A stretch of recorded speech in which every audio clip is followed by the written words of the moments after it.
कहा जाता है जो दूसरों के लिए कुछ छोड़ने को तैयार रहता है वही जीवन में सच्चा सुख और शांति प्राप्त करता है। आप इस अवतरण से कितना संतुष्ट हैं हमें कमेंट में जरूर बताएं। आज की यह कहानी एक अमीर व्यापारी की है जिसके पास बेशुमार दौलत तो है किंतु जीवन में सुख और शांति नहीं। आज के समय में व्यस्तता और प्रतियोगिता ने लोगों के जीवन को अस्त व्यस्त कर दिया है। लोग दौलत का मा रहे हैं पर अपने जीवन का सुकून खोते जा रहे हैं। इसी पृष्ठभूमि में यह कहानी है रोहित नाम के एक व्यापारी की जो अपने जीवन में धनवान तो था लेकिन सुख और शांति के लिए तरस रहा था। रोहित कानपुर में एक बहुत ही मशहूर कपड़ा व्यापारी था। उसका शोरूम बहुत बड़ा और भव्य था। हर दिन ग्राहकों की लंबी कतार लगी रहती और महीने के अंत में मुनाफा अच्छा खासा होता। लेकिन इस सब के बावजूद रोहित को भीतर से अधूरा महसूस होता था। रातों को उसे नींद नहीं आती और दिन भर एक अनजाना सा तनाव घेरे रहता। वह सोचता इतना पैसा है, सब कुछ है, फिर भी मैं खुश क्यों नहीं हूं। एक दिन उसका एक पुराना दोस्त अमित जो अध्यात्म में रुचि रखता था उससे मिलने आया। बातों बातों में उसने बताया कि पास के मठ में एक बौद्ध भिक्षु प्रवचन देने आए हैं। उनकी बातें सुनकर कई लोगों के जीवन बदल गए हैं। रोहित ने पहले इसे गंभीरता से नहीं लिया, लेकिन रात को जब फिर से उसे नींद नहीं आई तो उसने तय किया कि वह भिक्षु से जरूर मिलेगा। अगली सुबह रोहित मठ पहुंचा। वहां बौद्ध भिक्षु शांत मुद्रा में बैठे थे। उनका चेहरा तेजस्वी था और आंखों में गहरी शांति। रोहित ने झिझक हुए अपना परिचय दिया और कहा, महाराज, मैं बहुत परेशान हूं। मेरे पास सब कुछ है, पैसा, घर, परिवार, व्यापार, लेकिन मन में शांति नहीं है। कृपया मुझे कोई रास्ता दिखाइए। भिक्षु मुस्कुराए और बोले, बेटा, तुमने जो सवाल पूछा है उसका उत्तर तुम ही भीतर है, लेकिन इसे समझने के लिए तुम्हें 3 बातों पर ध्यान देना होगा। पहली बात, देना सीखो। सच्चा धन वही है जो बांटा जाए। भिक्षु ने कहा, तुम्हारे पास जो कुछ है वह केवल तुम्हारे लिए नहीं है, इसे दूसरों के साथ बांटना सीखो।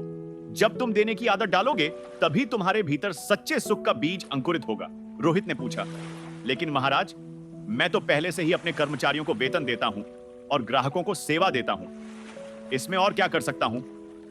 भिक्षु ने उत्तर दिया, यह देना नहीं, यह तो तुम्हारा व्यापार है। देना वह है जो बिना किसी स्वार्थ के हो। रोहित ने इसे दिल से अपनाया। उसने अपनी दुकान पर एक कोना बनाया जहां जरूरतमंद लोग मुफ्त में कपड़े ले सकते थे। हर महीने वह कुछ गरीब बच्चों को कपड़े और किताबें भी बांटने लगा। धीरे धीरे उसने महसूस किया कि उसका मन हल्का और प्रसन्न रहने लगा। दूसरी बात, बौद्ध भिक्षु ने रोहित को बताई कि क्रोध को नियंत्रित करो और सहनशील बनो। भिक्षु ने रोहित से कहा, व्यापार में समस्याएं और चुनौतियां आएंगी, लेकिन अगर तुम क्रोध में प्रतिक्रिया करोगे तो तुम्हारा मन और अधिक अशांत हो जाएगा। रोहित ने सोचा, यह तो मेरे साथ हमेशा होता है। जब कोई ग्राहक शिकायत करता है या कर्मचारी गलती करता है तो मैं गुस्से में उन पर चिल्ला पड़ता हूं। भिक्षु ने आगे कहा, हर बार जब तुम क्रोधित होते हो तो अपनी ऊर्जा नष्ट करते हो। अगली बार जब क्रोध आए तो 3 गहरी सांस लो और फिर शांत होकर जवाब दो। रोहित ने यह अभ्यास करना शुरू किया। शुरुआत में उसे कठिनाई हुई, लेकिन धीरे धीरे उसने अपने गुस्से को नियंत्रित करना सीख लिया। इससे उसका व्यापारिक माहौल बदलने लगा। कर्मचारी खुश रहने लगे और ग्राहक भी उसकी प्रशंसा करने लगे। तीसरी बात, सत्य और ईमानदारी को कभी मत छोड़ो।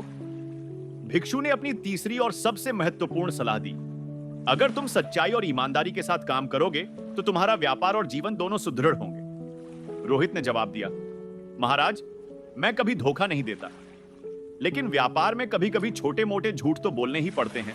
भिक्षु ने कहा, बुद्ध कहते हैं, सत्य की जड़ें भले धीमी हो लेकिन वह सबसे गहरी होती है। अगर तुम सत्य के साथ चलोगे तो तुम्हारा नाम और काम दोनों का सम्मान होगा। रोहित ने यह वचन भी माना। उसने अपनी दुकान पर नियम बनाया कि कोई भी माल बिना गुणवत्ता जांच के ना बेचा जाए, ग्राहकों को सही जानकारी दी जाए और कभी भी उनका विश्वास ना तोड़ा जाए। कुछ महीनों बाद रोहित का जीवन पूरी तरह बदल गया। उसकी दुकान पर ग्राहकों की भीड़ बढ़ने लगी। उसकी ईमानदारी और सेवा की हर जगह चर्चा होने लगी। लेकिन सबसे बड़ी बात यह थी कि अब रोहित को मानसिक शांति मिल रही थी। एक दिन उसने भिक्षु महाराज से मिलकर कहा, महाराज, आपकी 3 सीखों ने मेरा जीवन बदल दिया। अब मैं केवल धनवान ही नहीं बल्कि सुखी और शांत भी हूं। भिक्षु मुस्कुराए और बोले, यह सब तुम्हारी मेहनत और आत्म सुधार का परिणाम है। बुद्ध ने कहा है, सच्चा सुख देने सहनशीलता और सत्य के मार्ग पर चलने में है। केवल धन अर्जित करना जीवन का लक्ष्य नहीं हो सकता। जीवन में सुख, शांति और संतोष पाने के लिए हमें बांटने की आदत, क्रोध पर नियंत्रण और सत्य की राह पर चलने की आवश्यकता है। यही सच्चा जीवन है। तो दोस्तों, क्या आप भी अपने जीवन में 3 बदलाव लाने के लिए तैयार हैं? हमें कमेंट्स में जरूर बताएं। नमो बुद्धाय।